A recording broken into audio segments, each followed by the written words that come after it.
Uma das piores atrocidades da história da humanidade, sem dúvida alguma, foi a escravidão. E para piorar essa situação, muitos donos de escravos quiseram utilizar argumentos bíblicos para tentar justificar o que era injustificável. No vídeo de hoje eu quero falar sobre dois países, o Brasil e os Estados Unidos, e como esses donos de escravos quiseram utilizar os argumentos bíblicos para tentar continuar com a escravidão. Eu sou o Rodrigo Pereira e seja muito bem-vindo ao canal Articulador. E se você é novo por aqui, se inscreva no canal, ative as notificações, compartilhe esse vídeo e não esqueça de deixar o seu like, porque isso ajuda em muito para que o YouTube possa divulgar este conteúdo. Eu quero fazer um recorte aqui e falar mais precisamente a partir do século XVIII. Entre o século XVIII e o século XIX, a África tinha um tráfico de escravos muito lucrativo, no qual muitos homens e mulheres foram vendidos para vários países.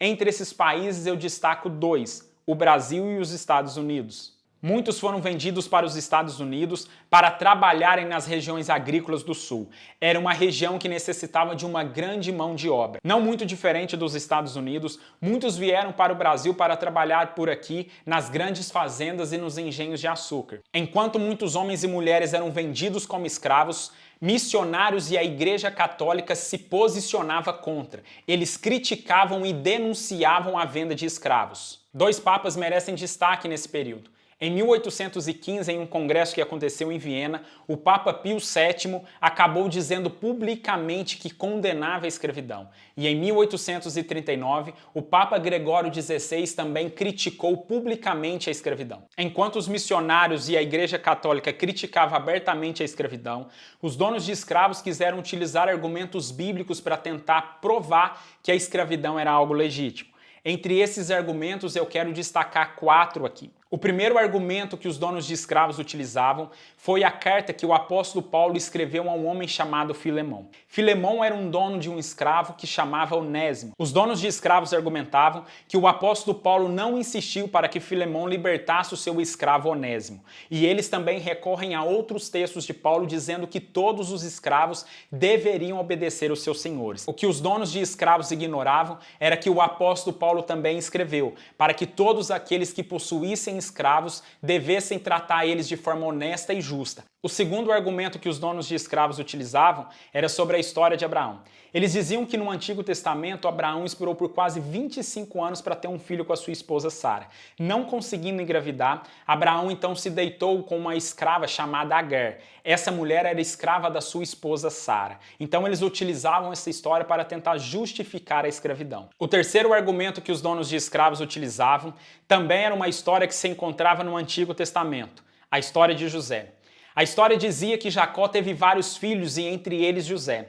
Jacó amava José mais do que todos os seus irmãos, e um belo dia ele fez uma túnica com várias cores e presenteou seu filho. Os seus irmãos, não aceitando aquela situação, tramaram contra a vida de José e o venderam por 20 moedas de prata, até que José foi para o Egito e se tornou escravo. O quarto e principal argumento era a respeito de Jesus Cristo.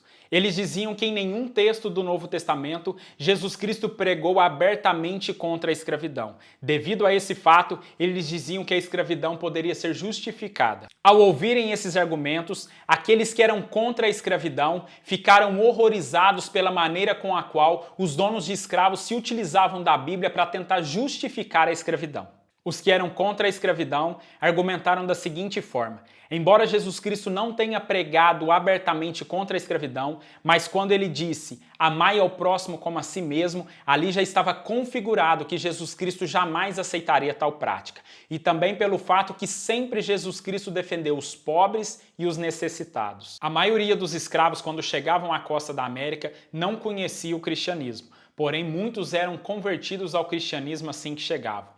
Muitos dos senhores de escravos não aceitavam que o cristianismo fosse ensinado aos seus escravos, porque eles entendiam que o cristianismo poderia fazer com que os seus escravos não fossem mais submissos. Outros senhores, no entanto, até ofereciam um certo tipo de religião aos seus escravos, só que esse tipo de religião era limitada. Os escravos eram obrigados a frequentar a igreja do seu senhor e quando lá chegavam, as mensagens que eram ministradas a eles eram rigorosamente selecionadas. Eles não podiam ouvir qualquer mensagem bíblica, principalmente aquelas que diziam respeito ao povo de Israel quando estava cativo no Egito, pois esses tipos de mensagem poderia de certa forma motivar os escravos a querer se rebelar contra o seu senhor. Até agora foi falado a respeito da visão dos donos de escravos e daqueles que eram contra a escravidão.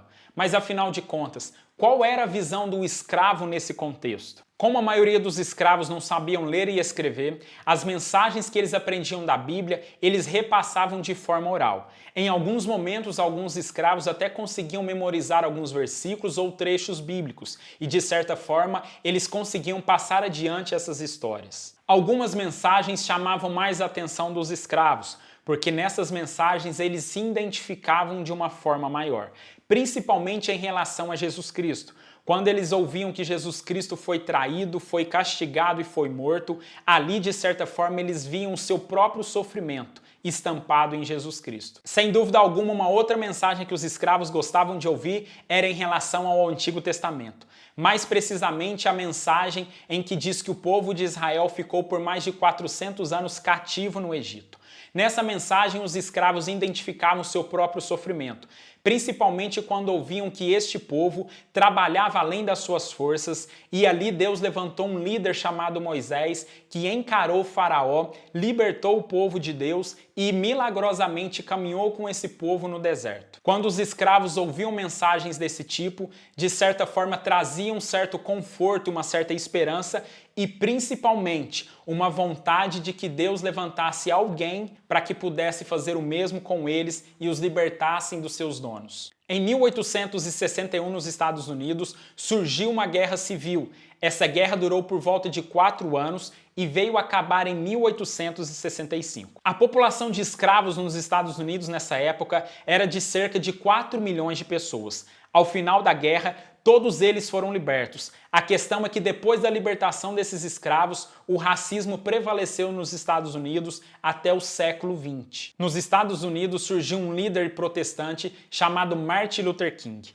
Ele se inspirou em várias passagens bíblicas e lutou pelos direitos de igualdade entre brancos e negros e conseguiu avanços significativos. Já no Brasil, mais precisamente durante o Brasil Império, que foi de 1822 até 1889, 3 leis foram aprovadas e são muito importantes para a nação. A primeira delas foi aprovada em 1850 e ficou conhecida como Lei Eusébio de Queiroz. Essa lei proibia o tráfico negreiro. A segunda lei aprovada aconteceu em 1871 e ficou conhecida como Lei do Ventre Livre.